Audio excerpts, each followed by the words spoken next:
قريري أنا صوب وقضي جحجح حاسة لقد داوينايا وحاكو له كالس كأرك maxaadan ogeyn oo ka socda caasimadda Soomaaliya ee Muqdisho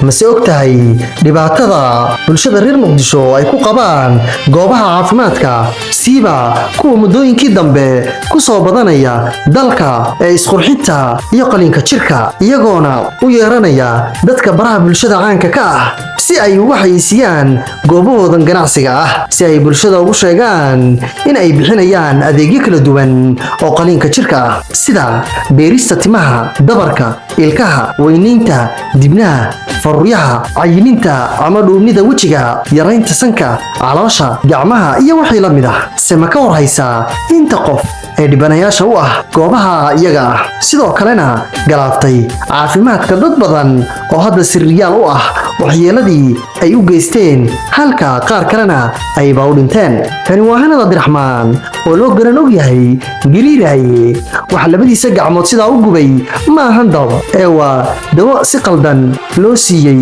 kadib markii uu tagay goobtan caafimaad si ay ugu daweeyaan laablaabka gacmaha oo uu dib ku qabay maadaama uu yahay nin buuran balse maxay kaaga taalaa sidan aad arkaysaan ayay gacmihiisu noqdeen hadda wuxuu ku jiraa mid ka mid ah isbitaalada ku yaala Muqdisho waxaaba hadda la soo sheegayaa in dhaqaatiirtii gacanta ku haysay xaaladiisa caafimaad in aanay waxba ka qaban karin balse ay soo jeedinayaan in la jaro labadiisa gacmoodba maadaama ay caabuqeen si jirka intiisa kale aanu ugu faafin caabuqu gariiraye oo kaliya ma ahan dadka dhibanaha u ah goobahan caafimaad waxaa kaloo ka mid ah xayaad qurux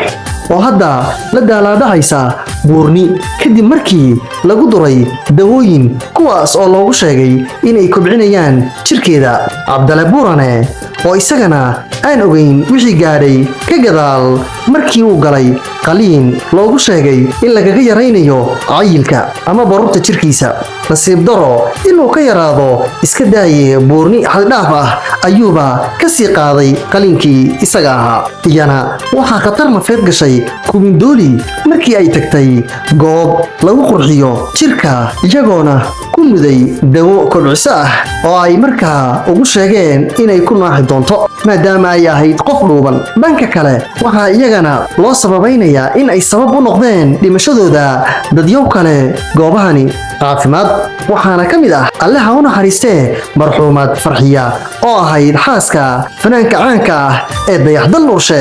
inay iyadu dhimashadeeda Ilaahay ka sokow ay sabab u ahaayeen kadib markii ay ku sameeyeen qaliino kala duwan marka oo ay ugu sheegeen kuwii qaliinka ku sameeyay in ay ku qurux badnaan doonto sidoo kalena ay ka jari doonaan jirkeeda hilibka saayidka halka qaybo kale oo wajigeeduna ka mid yahay ay dawooyin kobciyaha ah ay ku duri doonaan Alla naxariistii janno ha ka waraabiye waxa iyana la rumaysan yahay in ay u geeriyootay ibo falaq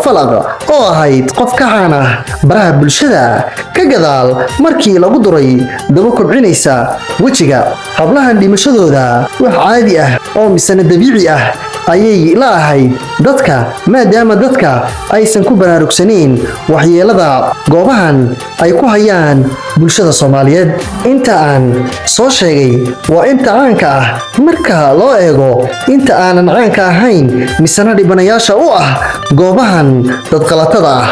haddaba su'aalaha isweydiinta badan ayaa ah dalku miyaanu lahayn wasaaradda caafimaad samiyaanu jirin wasiir caafimaad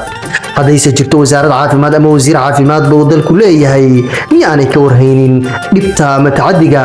inta leeg ee goobahani caafimaadka ahi ku hayaan bulshada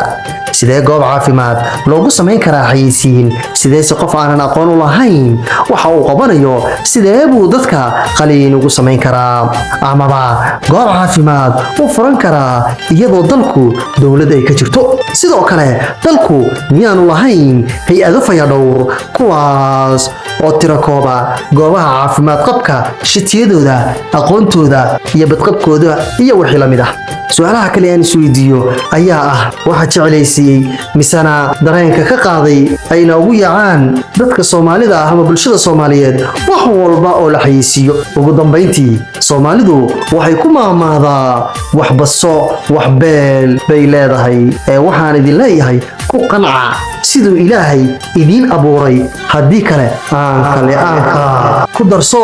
in kuu digay kumuu dilin ee aan idila dardaarmeen caafimaadkiina iyo quruxdiina hadaayicina